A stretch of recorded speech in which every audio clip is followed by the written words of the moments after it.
From Shenandoah, from Page County, from KMA land, this is KMA News Headlines. Good afternoon, I'm Mike Peterson with the latest from the KMA newsroom on this Wednesday afternoon. After a brief skirmish earlier this week, severe weather is poised for a return to KMA land the next few days. National Weather Service officials say thunderstorm activity is expected in the region as early as this evening, with a greater potential on Thursday. Michaela Wood is meteorologist with the Weather Service's Valley, Nebraska office. Most of southwest Iowa, southeast Nebraska, and northwest Missouri is under a marginal risk for severe weather Thursday evening into the overnight hours. I would guess some wind gusts is going to be the main concern, but we could get some hail out of it as well. And then the other thing we have our eye on is some heavy rainfall, maybe some localized flooding concerns.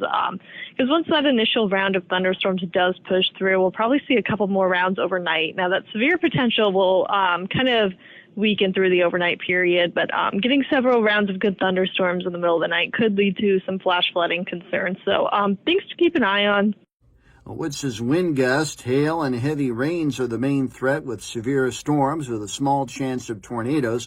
More rain is expected most of Friday. However, Wood says precipitation amounts aren't expected to help the area's continuing drought conditions. A new organization has been formed in Red Oak, helping spur community betterment and economic development. A conglomerate of community leaders and volunteers have joined to form the Red Oak Area Partnership, LLC, with the mission of serving as a conduit for funding, facilitating, and developing project ideas, and providing collaboration-based leadership for nonprofit and community betterment organizations. Tim Friedhoff serves as the organization's treasurer. He tells KMA News the group's formation was primarily spurred by the Charles E. Lakin Foundation's Revitalize Southwest Iowa initiative, announced late last year. Among other board members, President Tim Wurgis, Vice President Cynthia Bankston, and Secretary Steve Adams, along with Elaine Carlson as director.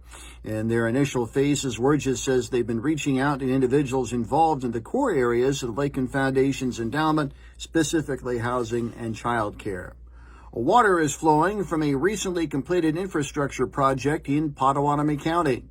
Tom Coleman is president of the Regional Rural Water Association. Coleman reported at Tuesday's Pottawatomie County Board of Supervisors meeting the work of the Pioneer Trails pipeline is substantially completed.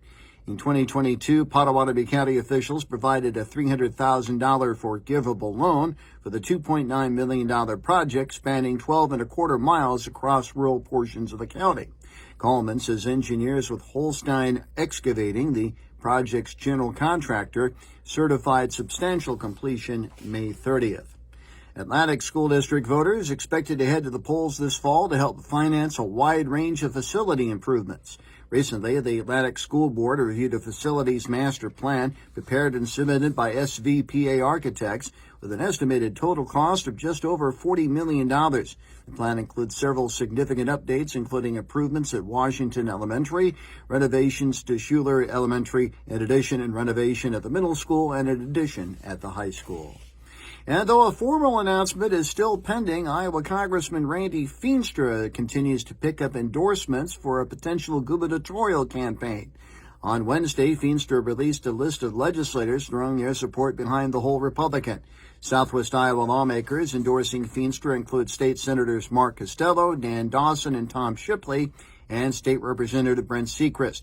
Other recent endorsements included Iowa Senator Joni Ernst, Congresswoman Marionette Miller-Meeks, Lieutenant Governor Chris Conoyer, and State Treasurer Robbie Smith.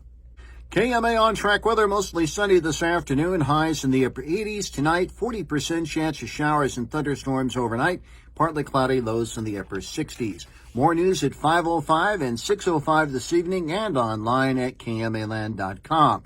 For KMA News, I'm Mike Peterson. So long, my friend.